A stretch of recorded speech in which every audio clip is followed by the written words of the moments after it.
Hoje eu quero fazer ao contrário, sempre tô criando maluquice, tá? Eu quero fazer dos mais recentes aos mais antigos, as leituras que eu terminei recentemente, e aí eu vou indo para as mais antigas. E tem livro aqui que quando eu fui buscar, eu já esqueci algumas coisas da história, enfim, mas a gente vai conversando aqui. Eu vou começar com a leitura que eu terminei antes de ontem, quando eu tô gravando esse vídeo, que é uma tradutora que eu conheci, que é a Laura Wittner, e o seu livro Viver é Traduzir. Eu cheguei até ele pensando em livros de ensaios, mas o que eu encontrei, eu acho que não é propriamente um ensaio, apesar de eu ter visto algumas categorias de sites, até da área de jornalismo literário, que colocaram um pouco ele dentro da categoria do ensaio. O tema da Laura Wittner, ela é uma tradutora argentina, então o tema é tradução. Só que aqui eu já vou colocar para recomendar fortemente esse livro para vocês. Esse livro que eu terminei recentemente é um estrondo de surpresa positiva, porque o tema da tradução expande o próprio tema da tradução. A tradução, desde quando a gente andou conversando aqui sobre Babel, da Kuang, que o tema da tradução começou a ficar um pouco mais forte aqui no canal. Até então a gente não conversava tanto assim sobre o tema da tradução. A questão de se ir em direção ao texto e ser um mediador de um texto numa língua originária para uma outra língua, acabou ganhando uma espécie de poesia e expansão do quanto que essa tarefa é uma tarefa hercúlea, uma tarefa também próxima à própria criação de um texto. A Laura Wittner vai fazer uma espécie de notas, então ele não tem um formato de texto estruturadinho, são inputs, digamos assim, são trechos de reflexões que ela faz sobre o tema da tradução, incluindo também outras pessoas que conversam sobre a tradução. Eu aprendi aqui, por exemplo, sobre a questão das escolhas entre forma, texto e o sentido, que muitas vezes o tradutor se depara com esse tipo de coisa. E olha, se você der uma chance para esse livrinho aqui de ensaios, eu acho que vale a pena também expandir toda a questão de relação com o texto para nossa experiência como leitor também. E aí eu acho que é quando o livro fica mais potente. Eu gostei demais do Viver é Traduzir, e já dou um aviso para você dar uma olhada se você está inscrito no canal, porque eu quero trazer o tema da tradução pra gente elaborar melhor junto com Babel, tá? Então aguardem spoiler dos próximos vídeos aqui do canal. Terminei também essa coisa maravilhosa chamada Hamlet. Acho que você nunca ouviu falar desse livro, talvez. Uma peça de teatro Shakespeare, mais conhecida como O Rei Leão. Talvez a mais famosa, mais popular adaptação da peça do Shakespeare é O Rei Leão. E é uma das animações, assim, é a animação da minha vida. E eu mergulhei também, é um livro que é uma peça que a gente ainda vai trazer vídeos aqui no canal. Eu mergulhei. Shakespeare é aquele, eu até coloquei isso no Instagram, o Instagram do canal Comparando Livros, em que Shakespeare é aquele autor que desde o começo, e que tá tudo documentado aqui no canal, quando comecei com Otelo, cheio de referências. Ele é um autor que puxa a gente para um mundo infinito. É um mundo que a gente não se contenta com o próprio texto. O texto é tão instigante, é um mergulho que a gente faz nos temas, né, nas complexidades e nas camadas dos textos das peças do Shakespeare, pelo menos as que eu li até agora, em que a gente entra, não dá para ler só a peça, a gente começa a pegar outras coisas para ler. Hamlet entrou no topo das minhas preferidas peças do Shakespeare, também junto ali com Otelo, o Rei Lear, que eu sou apaixonada. E temos o tema talvez principal, porque são diversos, mas assim, o mais superficial talvez dos temas, é o dilema do menino ultra autocentrado, que percebe do começo da peça, fica sabendo, inclusive com a visitinha do fantasma do seu pai. Eu amo fantasmas. Que o seu pai morre, tá, gente? É o Rei Leão, acho que você sabe a história. O pai já começa a peça, ele morto, o Hamlet pai, e o pai avisa ele que tá sofrendo luto ainda, tem pouco tempo que o pai morreu, e o pai avisa que, olha, na verdade eu não morri de morte natural, eu fui assassinado, eu fui envenenado, e foi pelo meu irmão, o tiozinho do Hamlet, que é o Cláudio. E o Cláudio, que é o tio do Hamlet, já começa a peça, ele casou rapidamente com a sua mãe, a Gertrudes. E Hamlet tá muito incomodado por conta disso. A gente, no vídeo, vai poder elaborar melhor isso. Eu fico com... Toda hora, hoje, eu me dei conta de que depois, quando eu, talvez não essa semana, mas na próxima, eu já vá gravando um vídeo sobre o Hamlet, porque eu fico aguardando, cada vez eu vou descobrindo mais coisas, a gente vai ver no vídeo outros livros que estão aí relacionados com o Hamlet, e a gente parece que quer mais. Gente, eu ouvi o Castelo de Gelo de Tarjei, eu tô lendo, tá? Porque eu não conhecia esse autor norueguês, Tarjei Vesaas. Que história que eu não imaginava o que iria acontecer comigo, porque eu tenho ainda uma espécie de dificuldade de treino mesmo com ouvir histórias. E aqui é um papo que a gente vem tendo aqui no canal, que ouvir histórias não é a mesma coisa que ler histórias. Tem um vídeo aqui que eu falo um pouco mais, é o Perguntas Aleatórias para Leitores Comuns.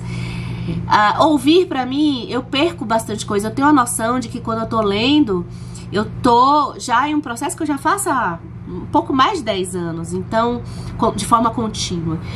Ouvir essa história foi uma surpresa. Eu tive a sensação que eu comecei a apreciar outras nuances dessa questão da escuta. O Castelo de Vidro se passa num cenário que eu achei ultra bem narrado, em que você tá numa cidade da Noruega muito fria, de frio extremo, e a gente vai acompanhar a história de duas meninas de 11 anos de idade, numa fase meio que de mudança, né? 11 anos aí.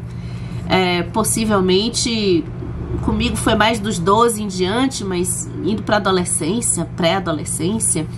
E essas duas meninas, elas são bem diferentes. A gente tem a Cis, que ela é muito expansiva, ela é bem integrada na escola.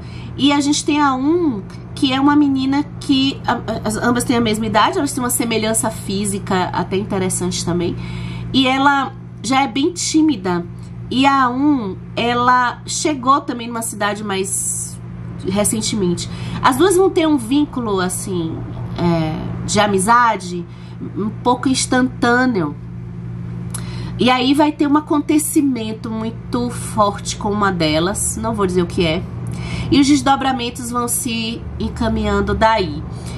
No começo eu imaginei que seria uma história simplesmente ok. Só que o teor e a forma que essa história é contada, uma espécie de delicadeza, melancolia. Eu percebi que na história, acho que não foi muito a intenção dela, mas eu fui tentando perceber o aspecto simbólico que tinha em diversas passagens, meio sem passagens, e ao final do livro fica muita coisa sem sentido. Para você, leitora, que gosta das coisas muito arrumadinhas, eu não sei se esse livro é ideal, porque ele deixa a gente até com algumas perguntas. Eu acho que ele é feito para deixar a gente um pouco perdida. Eu não me importei nem um pouco, porque esse é o tipo de livro que eu acho que é interessante viver a experiência, especialmente a experiência do texto. E aí vamos continuar nessa coisa de tradução, porque eu falo texto porque eu ouvi esse texto, e quando a gente ouve uma história, a gente até já conversou aqui, a gente precisa saber que a gente está trabalhando outro elemento nosso. A gente já não tem tanto poder que nós como leitores temos, porque aqui eu tô com uma mediação a mais além do texto. Então eu não achei quem narrou, só que eu ouvi na Audible, tá? Então eu amei a narração da Audible e a tradução, que eu achei o texto lindo demais. Inclusive ele passou essa sensação de frio, especialmente que a gente está tratando de um castelo, e tem todo um lado simbólico dessa coisa de castelo, de construção.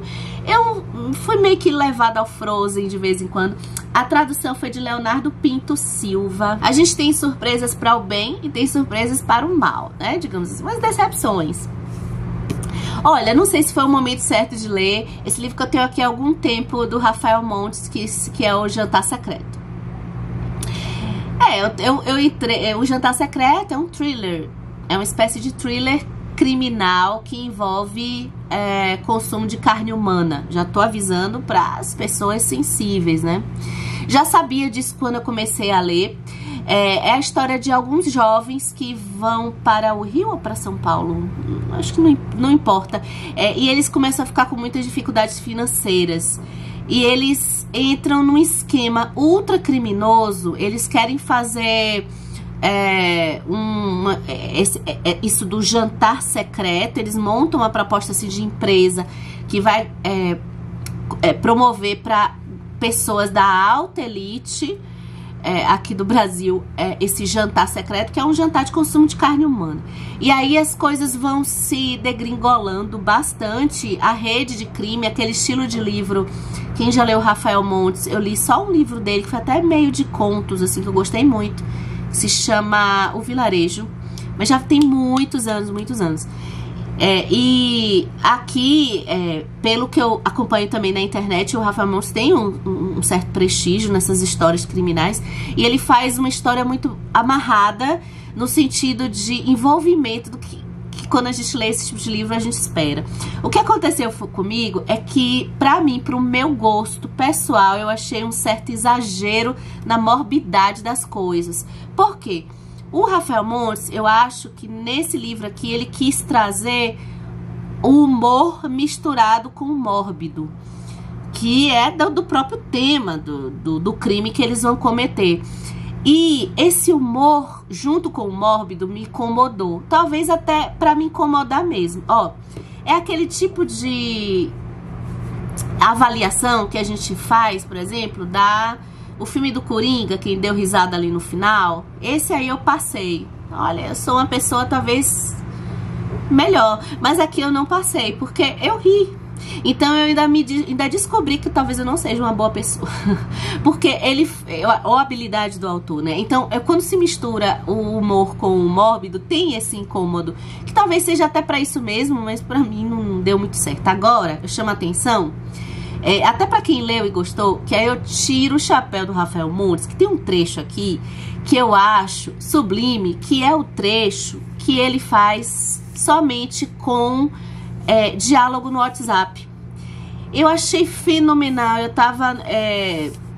tô fazendo esse ano uma pós-graduação e já tem anos que eu não estudo assim do ponto de vista formal, formando grupinho, conversando o tempo todo no WhatsApp, acompanhando grupos, e é impressionante a semelhança, especialmente de público de pessoas mais jovens, né? Das conversas, do tipo de comentário, do tipo de piada, da personalidade. Ele constrói personalidades uma conversa no WhatsApp aqui também. Eu achei esse trecho realmente brilhante. E principalmente da metade pro final, eu tive um cansaço de tanta coisa mórbida que acontece aqui nessa história. Agora, quem gosta de reviravoltas, é um livro que é o que a gente espera nesse gênero, vai até o final.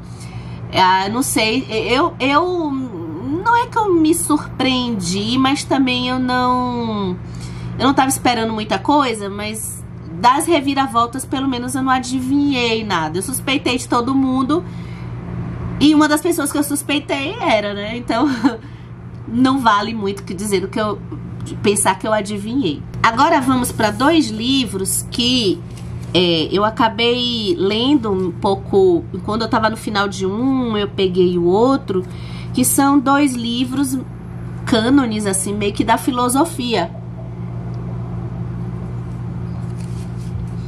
Eu tô falando de Meditações, do Marco Aurélio, e de O Príncipe, do Maquiavel. Livros famosos, né? Olha, Meditações, do Marco Aurélio, é uma espécie de autoajuda muito sofisticada.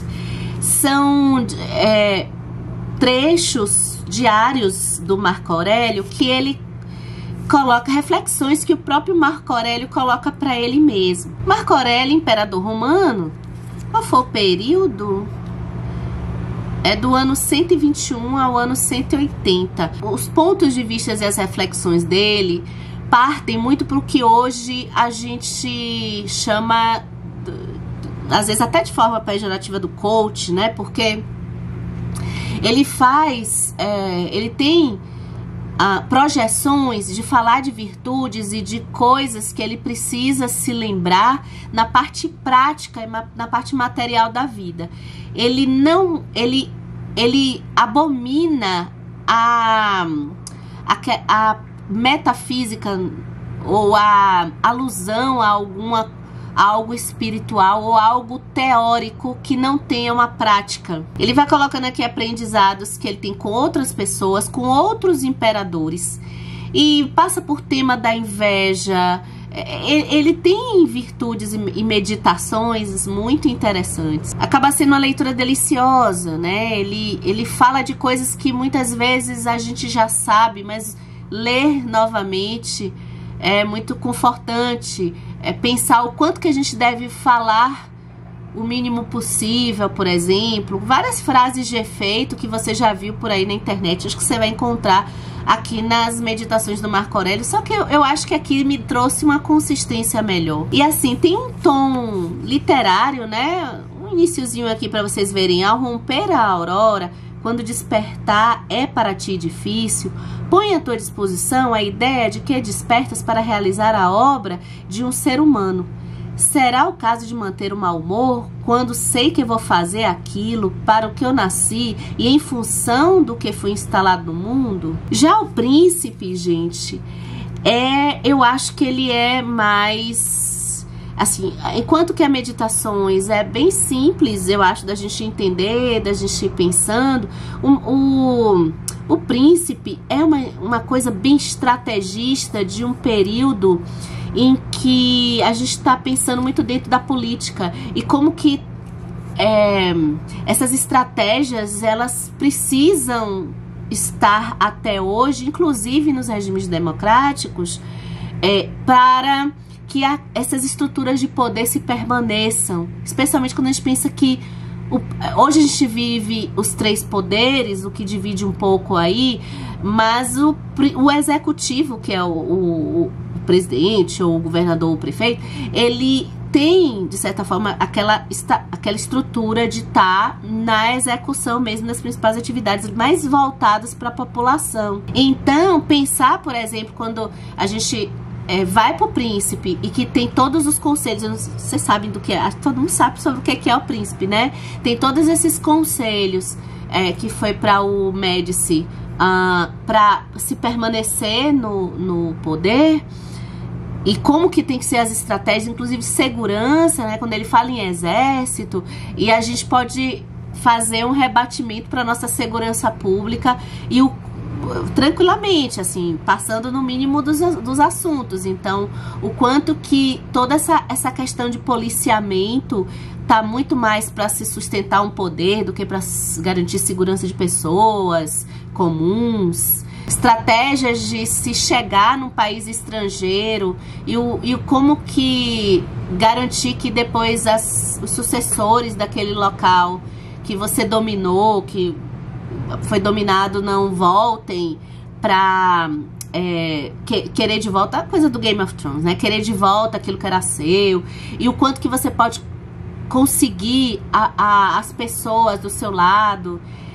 Tem estratégias aqui que eu acho muito interessantes, assim, no ponto de vista prático das pessoas, também comuns, justamente para as pessoas perceberem as estruturas de poder mínimos, às vezes dentro até de uma microempresa. E por falar em funcionar, eu vou falar de um livro que não funcionou. Eu não vou falar isso porque eu já não gosto dessa frase, não funcionou comigo. O livro não tem que funcionar comigo, sou eu que tenho que ir em direção ao livro, né? Vamos melhorar nesse discurso para não cair no senso comum. E eu não consegui realmente aproveitar o que tinha aqui no Quando Deixamos de Entender o Mundo, do Benjamin Labatut.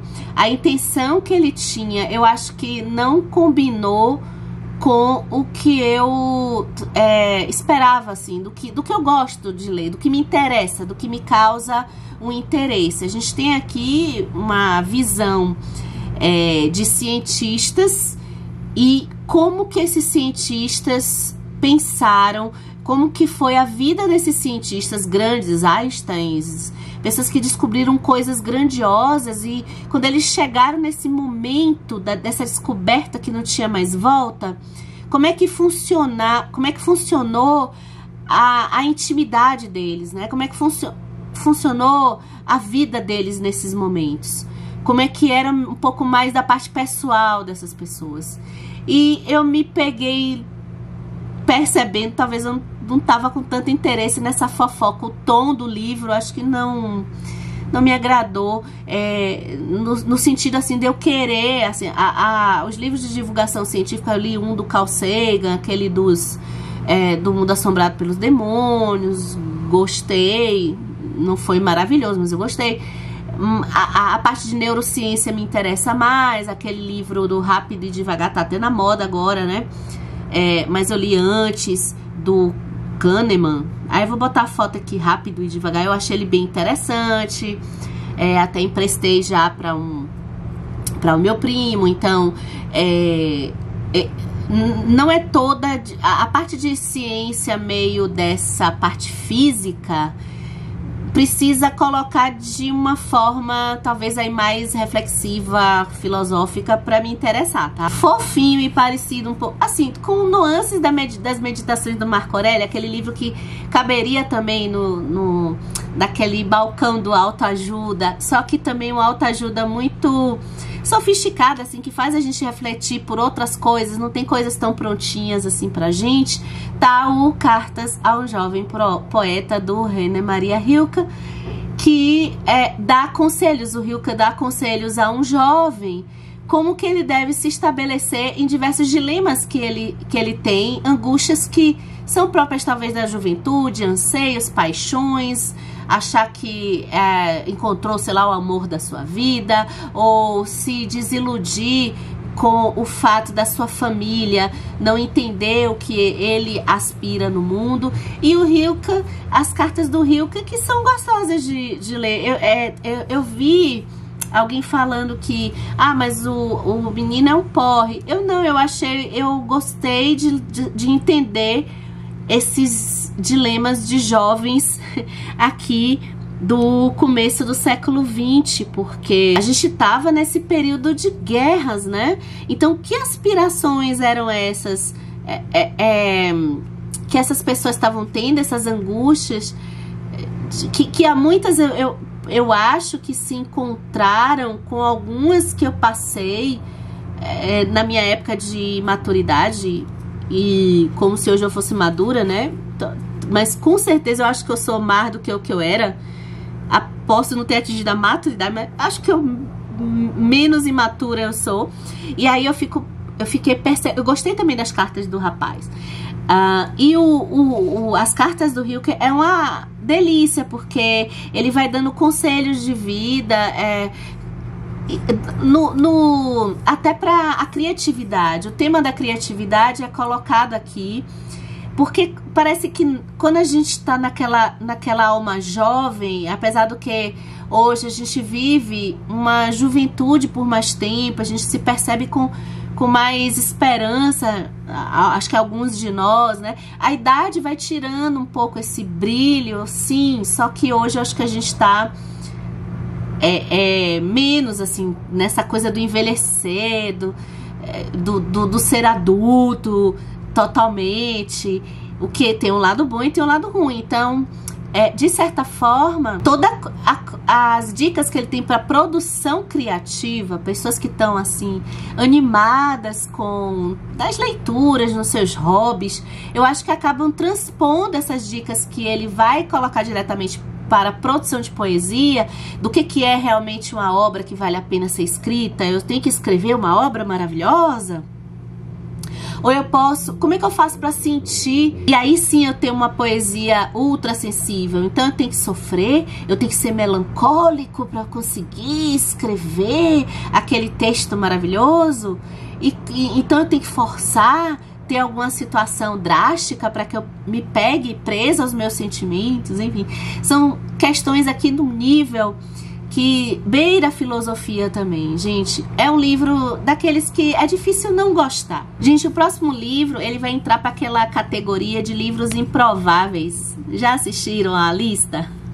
Eu acho que ele entra naquela categoria de livros improváveis, porque ele é de um nicho, assim, tão específico. Eu tô falando aqui de um livro, não sei se pouquíssimas pessoas acho que vão ter interesse, né? Eu li o Processo Civilizador, de Norbert Elias, por pura curiosidade. Eu nem lembro por que eu comprei esse livro. Possivelmente alguém citou e eu quis. Ele me lembra muito a História da Vida Privada. Eu não sei se vocês leram. Eu li alguns do História da Vida Privada no Brasil e li um do História da Vida Privada. E que é um tipo de história contada, aqui no caso do Norbert Elias, eu nem sei se a gente pode considerar necessariamente ele um historiador, um sociólogo, deixa eu ver, porque ele sociólogo tinha que ser, né? Porque ele narra como que aconteceu os processos de civilização no sentido de mudar hábitos na mesa. Então é histórias de intimidade, né? E ele fica ali entre França e Alemanha. O que eu mais amei nesse livro foi porque eu tive um insight, assim, lendo, né? Ele explica um pouco isso, de começar a perceber a formação do pensamento alemão, que não sei se todo mundo tem esse interesse. Acho que eu já falei aqui, o tema da Segunda Guerra Mundial para mim é um tema que a guerra em si, o Holocausto, eu leio e tudo, mas eu não sou do público que a grande maioria é apaixonado, fissurado por esse tema. Eu gosto mais do antes. Eu gosto mais de entender, que eu não entendi até hoje, como é que este pensamento foi sendo construído. E por que logo na Alemanha, que tinha tanta gente maravilhosa.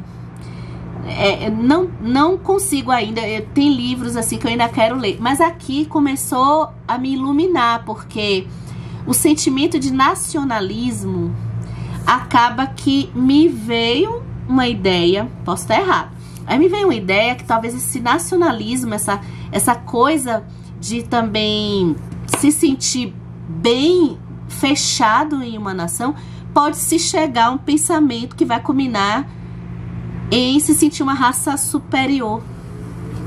Mas aqui, não que ele vai elaborar isso aqui, na verdade ele está falando de costumes, mas como que alguns costumes que vieram, muitos países adotaram costumes de etiqueta. A gente aqui pegou muito da França, então a França foi muito um berço de exportar culturas, práticas de intimidade privadas para diversos países. A Rússia, a gente pode ver isso, quem gosta de literatura russa. Mas a Alemanha se fechou a tudo isso. Então, às vezes ele faz os paralelos de comportamentos interessantes aqui, mas eu entro naquela fila de livros improváveis.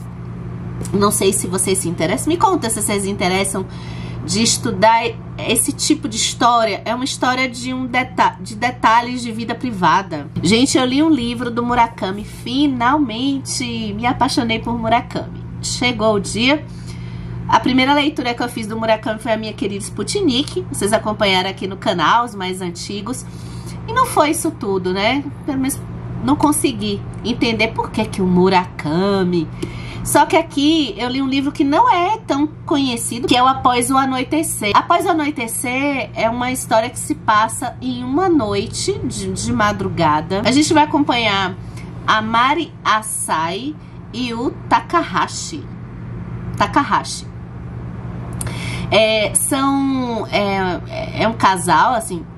Na verdade, eles se conhecem, mas não são um casal amoroso, né? E eles estão ali se encontrando nessa noite. A Maria Asai, eu falei certo, gente? Maria Asai. A Maria Asai, ela é bem introspectiva, ela tem diversas questões, porque sua irmã, uma relação interessante que vai sendo revelada aqui. A sua irmã, ela é uma modelo. Ela sempre foi ultra bela. Sempre foi o ponto de atenção de todos à sua volta, inclusive até do Takahashi. E ela sempre ficou assim de cantinho. Eles começam ali a conversar. E a trama vai se... Assim, o Takahashi é músico. Ela tá passando a noite nesse lugar. Uma espécie de restaurante, assim. E a gente depois vai entender por que ela tá ali passando a noite. Ela quer fugir de alguma coisa. E a trama vai se desenrolando numa atmosfera que traz também que a irmã que vai intercalando os capítulos está dormindo em um sono. E aí a gente não sabe muito se é no tempo presente. Pelo menos eu fiquei com essa dúvida, mas depois eu entendi. E o que eu gostei foi o envolvimento que dá pra gente. Essas vidas, assim, se encontram e se afastam nessa madrugada. E a gente vai ter não é um livro de tantos acontecimentos, mas a gente vai ter um pouco aí também o tema da prostituição aí no meio. Minha parte preferida, minha parte, assim, o que eu mais gostei desse livro foi perceber a construção de personalidades em diálogos, sem explicar muito como as pessoas estão se sentindo. A fala das pessoas já é uma construção em si. E isso eu pude perceber lindo e eu achei isso fabuloso. Uma forma de escrita... Enfim, eu quero ler mais Murakami. Vamos lá. Vocês que já leram Murakami, tem muita gente que ama o Murakami. Diz aí o que eu posso ler. Eu tô com um aqui que é aquele... o Inkolot-Tsuru. Inkolot-Tsuru. Vocês vão saber. Quem é fã vai saber. Conta aqui nos comentários. Olha, tem também um que é o É Assim Que Acaba, da Colleen Hoover. Esse aqui dispensa apresentações, porque é um livro muito famoso. É um dos livros mais vendidos aí dos grandes sites de livros, das livrarias. O É Assim Que Acaba tem vídeo aqui no canal. É aquele livro que me ensinou, eu espero ter conseguido transmitir nesse vídeo, que o caminho de amor e ódio por um livro não leva a lugar nenhum. Dá pra gente extrair aquilo que dá pra... que a gente possa refletir sobre um livro. Eu não achei a coisa horrorosa que pintaram e não achei o último pedaço da pizza de lindo incrível. Eu achei ele muito bom dentro do que eu esperava, dentro da proposta que é esse livro. Eu acho que o tema do abuso é bem colocado na história da autora. E ela, pra mim, do que eu tenho de repertório lendo esse tipo de livro New Adult, que já faz algum tempo que eu não leio, mas eu li bastante por uma época, eu acho que ela subverteu algumas tramas de enredo que eram repetidas quando eu li essas histórias. E aqui eu não achei que... O que eu não gostei muito foi o triângulo amoroso, mas eu entendi. Não sei como seria sem o triângulo, né? Eu acho que ela... Tá, eu aceitei o triângulo, não curti tanto. E também as digressões, não posso chamar de digressões, mas as voltas no tempo. Eu gosto da estrutura de ida e volta, né, das cartas. Só que eu me cansei da história das cartas. Por um período eu me cansei e fiquei mais focada na história atual. E eu consegui me emocionar, eu achei que um livro muito bom. Passa lá no vídeo se você não assistiu, porque tem umas discussões bacanas, de outros nuances que a gente pode pensar. Verdade nua e crua, as rimas narrativas da Colleen Hoover. Dá sim, dá pra gente conversar e unir os grupos de leitura. Para os grupos de leitores, eu acho que eu ainda quero fazer um vídeo sobre isso, não sei quando eu vou ter tempo, mas é um tema que ainda tá aqui dentro de mim. Por que a gente precisa ter um abismo entre alguns tipos de leitores e que leem livros mais de literatura clássica e tal, e outros que leem livros mais popularizados? E por que na história, se a gente for pegar, existe uma coisa de ódio a autores populares, a autores que são muito vendidos? Charles Dickens enfrentou isso. O Alexandre Dumas também. Tá? Eu tô falando de dois autores clássicos, então, assim, a gente não pode me demonizar a pobre coitada da Colleen Hoover. Agora, livro de não ficção de uma escritora que passou aqui no canal, só que foi no vídeo que eu recomendei, crônicas escritos por mulheres, principalmente. O título do vídeo é eu amo essa frase, é da Tati Bernardi, que eu prefiro que alguém que esteja comigo no hospital, alguém que me leve para um jantar em Paris, é uma coisa assim, tá, gente?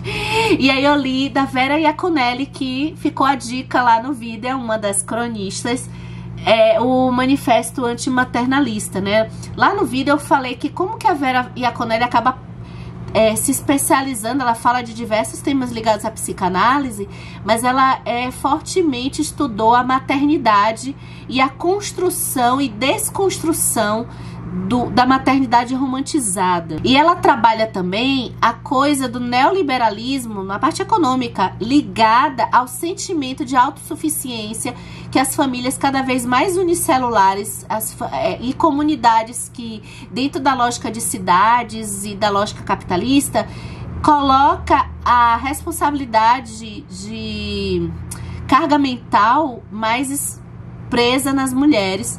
Em uma mulher, muitas vezes, que é mãe e sente isso sozinha, sem redes de apoio. Então, o tema da maternidade, assim, é o primeiro livro da Vera Iaconelli que eu li, eu gostei. E olha que o tema da maternidade é um tema que me satura às vezes. Porque é demais, o tempo todo desromantizar a maternidade, certo. Mas eu fico querendo mais e fica tudo do mesmo. O que eu acho? Esse livro, como eu já tinha lido outras coisas, especialmente nas literaturas decoloniais, que falam de negritude, das diferenças, do que a gente espera. A gente nunca se importa de ter mulheres negras trabalhando em casas de família ou em restaurantes, e os filhos ficam como? Mas a gente acha um absurdo uma mulher branca deixar um filho com o pai para estudar em uma outra cidade. Coisas desse tipo, né? Então, ela nessa parte que ela faz esse passeio, foi ótimo, só que não foi uma novidade. Então, não foi um livro que deixou marcas de eu estar lendo coisas e pensamentos totalmente estimulantes, assim. E também acho que eu já leio muito do que ela fala aqui nas colunas dela. Então, como eu tô sempre lendo as colunas, não teve nada assim de brilhante, né? Mas foi um livro, uma leitura muito boa e que eu recomendo para quem quiser perceber a maternidade e principalmente do ponto de vista psicanalítico, como é que isso também atualmente, a gente tá na época do narcisismo, é complicado, tá cada vez mais complicado essa coisa de se sentir responsável por uma criança, né? Na literatura a gente vai ver aí livros que atualmente estão desconstruindo isso, mas ao mesmo tempo exagerando, no meu ponto de vista, nessa necessidade também de se descolar totalmente do bebê, né? Gente, eu li o Último Voo do Flamingo, do Mia Couto, escritor que eu amo demais. Só que esse livro teve um fenômeno de eu passar por ele e não ter, acho que eu não tive uma doação afetiva talvez necessária para perceber mais nuances. Eu fiquei na história meio superficial, que acaba passando por uma cidade, e Mia Couto gosta muito de colocar a coisa política e de diferença de classe, situações de pobreza. A gente tem aí um estrangeiro que chega, eu gosto muito disso, de olhar estrangeiro pra gente até conhecer o lugar, né? Chega nesse local e ele começa a perceber fenômenos um pouco estranhos de soldados morrendo. E o que tá acontecendo com essas mortes, assim, sem aviso, ou porque... Mas teve uma guerra antes, a gente já sabe que houve uma guerra e essa guerra acabou. Foi a Guerra de Independência. É bom lembrar que Mia Couto é um escritor do Moçambique e ele pega as referências sempre. Eu não sou muito boa da história de Moçambique, mas ele sempre tá trazendo as referências históricas desse país. Há aqueles que nascem com defeito. Eu nasci por defeito, explico. No meu parto, não me extraíram todo, por inteiro. Parte de mim ficou lá, grudada nas entranhas de minha mãe. Tanto isso aconteceu que ela não me alcançava a ver, olhava e não me enxergava. Essa parte de mim que estava nela me roubava de sua visão. ela não se conformava. Sou cega de si, mas hei de encontrar modos de lhe ver. Um livro que deu um trabalho para ler, porque ele não tem pressa de avançar, e eu acho que é para isso mesmo, para fazer a gente como leitor se condicionar a tá nesse alvoroço de ficar dando check em livro e ficar lendo. Não, você tem que mergulhar na história e ficar nela. Eu tô falando de Quando os Pássaros Voltarem, de Fernando Aramburu. Um homem que tá chegando ali próximo aos seus 50, 60 anos, faz uma análise da sua própria vida e entende que nada faz sentido. E ele não quer ficar velho, dependente de ninguém. Então ele programa o próprio suicídio, que vai acontecer depois que os pássaros voltarem, né? E dentro de um ano mais ou menos. E nisso a gente vai ver a sua rotina, seus pensamentos. Eu coloquei esse livro, eu não sei se já saiu, acho que já deve ter saído, dá uma olhada. Aquele tipo de vida, se você gostou desse livro, você vai gostar desse? E aí eu coloquei ele com aquele que, da Alba de Céspedes, o Caderno Proibido. Ele tem uma estrutura, assim, uma intenção parecida de um homem que está vasculhando a sua vida. Tem coisas aqui que acontecem. A questão não são os acontecimentos, é a gente perceber como foi a vida dele, que tipo de homem ele foi. Ele não é nada um cara virtuoso, herói, ele tá no quesito do anti-herói. Só que esse livro nos pega, principalmente com o tempo. Eu acho que talvez o tempo que eu levei lendo ele me pegou, me fez, me trouxe uma carga emocional, especialmente quando foi chegando os momentos finais dele, tá? Enfim, fica aqui, ó. Muita gente, já tem gente que tá gostando e tá recomendando também aqui na nossa comunidade de YouTube. E aí eu vou terminar com essa coisa fofa, que eu acho que já tá um livro bem popularizado já, que é o Bem-vindos à Livraria Rio Nandon. Eu ainda não aprendi a falar o nome dela. É Huang Bon Hel. Formada em Ciência da Computação. Que fofa, gente. Olha, bem-vinda à Livraria Rio Nandon, que foi uma leitura que começou como quem não queria nada, assim, é um livro que eu li para o encontro do Leia Mulheres daqui de Salvador. Acabou que eu não pude ir, e a leitura valeu tanto a pena, porque ele me surpreendeu. Eu imaginei até a metade dele. Ele tem uma proposta de uma menina que ela tá passando por um momento depressivo, vai abrir uma livraria. O livro, ele é muito acolhedor e melancólico também, porque a gente sente a dor. O nome dela é Hyun-jun. E a gente tem... Como era o nome do rapaz, gente? Ai, meu Deus, eu não vou lembrar o nome dele. Eu não lembro o nome dos personagens. Mas, espera aí que eu não vou pescar aqui, gente. E aí esse rapaz vai ajudar ela fazendo café, e ele também não tá vivendo uma época legal. Sim, e nessa livraria a gente vai acompanhar... A livraria acaba sendo um personagem aqui. A gente vai acompanhar o florescimento dessa livraria, porque ela vai começar a promover encontros literários, vai levar a fazer algumas lives. É um livro bem geração Z, eu acho. E eu gostei de conseguir ter me conectado com um livro, porque eu sou de outra geração, né? Eu tô lá na X. Então, às vezes, a gente não consegue estabelecer a conexão com essas temáticas mais voltadas a essa carga depressiva que a gente tem aí mais para a geração Z. E, nesse sentido, o livro é doce, ajuda a gente a perceber que nessa coisa toda tecnológica, a falta de sentido. E a livraria ajuda muito essas pessoas, todas que vão passar por aqui, esse personagem, a se reerguerem. E é difícil eu me emocionar, assim, de chorar no livro. E não chorei, mas eu me emocionei, assim, de cair uma lagriminha nesse livro. Eu acho que é um mérito da autora ter trazido uma história reconfortante, de perceber o final também gostoso para esses personagens. E agora o que é que eu tô lendo? Vocês ainda estão aí? Peraí. Voltei. Cadê? Oi. Ó, eu tô lendo 3 livros, é rapidinho. O livro que vocês devem ter visto no vídeo anterior dessa série, A Montanha Mágica, eu ainda tô lendo. Praticamente acho que eu vou passar o ano lendo esse livro. Eu teve um momento que eu fui até mais rápido. Tá faltando um pouquinho pra terminar. Vamos terminar. É porque eu não tenho vontade de perder nada dele. E ele é um livro denso.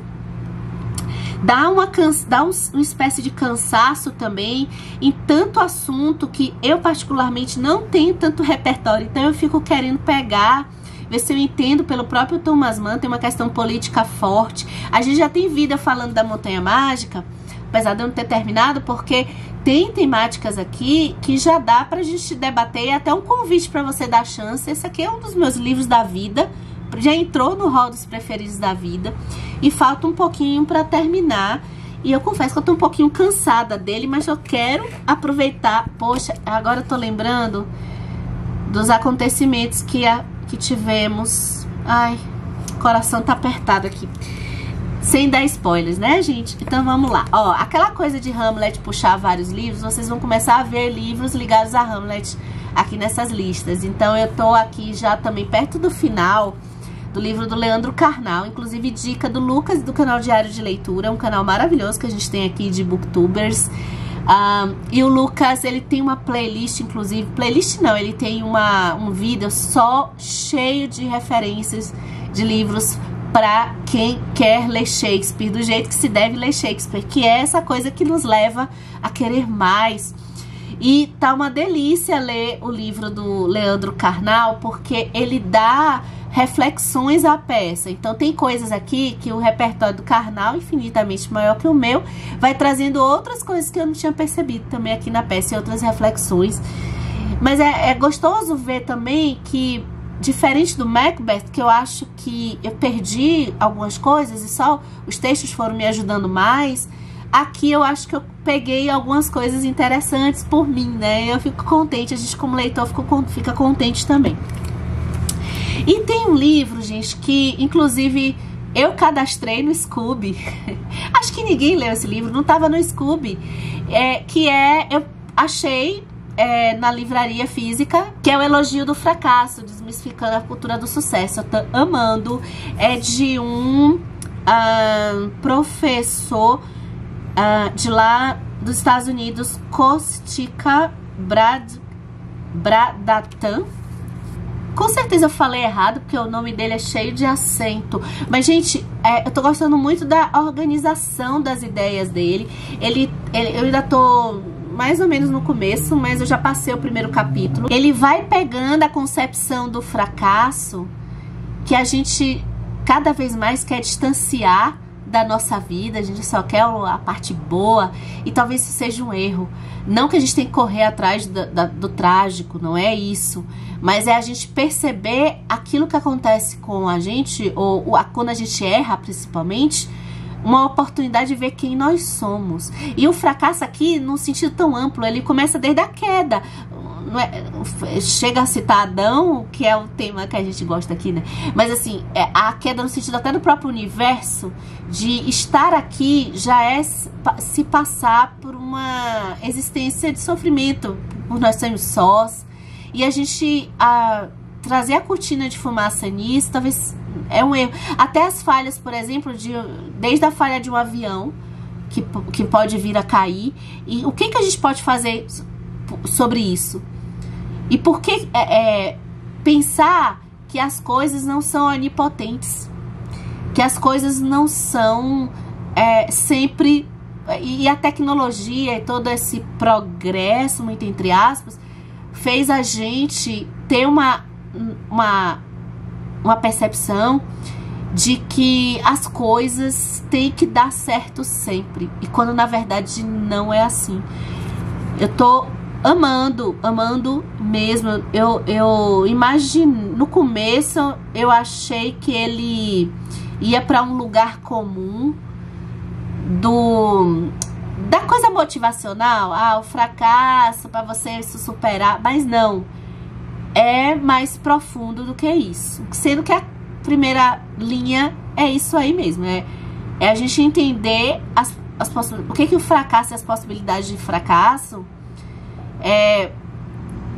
acabam fazendo com a gente, possibilidades que isso vem a acontecer. E ele faz diversas citações, inclusive até na literatura, o que é gostoso, tá? Pronto? E aí? Vocês passaram o quê? Esse vídeo durou o quê? Uma manhã inteira? Acho que foi. Desculpa, pessoal. Eu acumulei uns livrinhos aqui e eu gosto de falar um pouco deles com vocês. A galera que fica lavando louça, adoro. A galera que fica fazendo coisa de casa. Tomara que tenha terminado tudo bem, tudo direitinho. E ainda conheceu livros. Maravilha, vocês são maravilhosos. Vocês que assistem esse canal são simplesmente fantásticos. Até o próximo vídeo.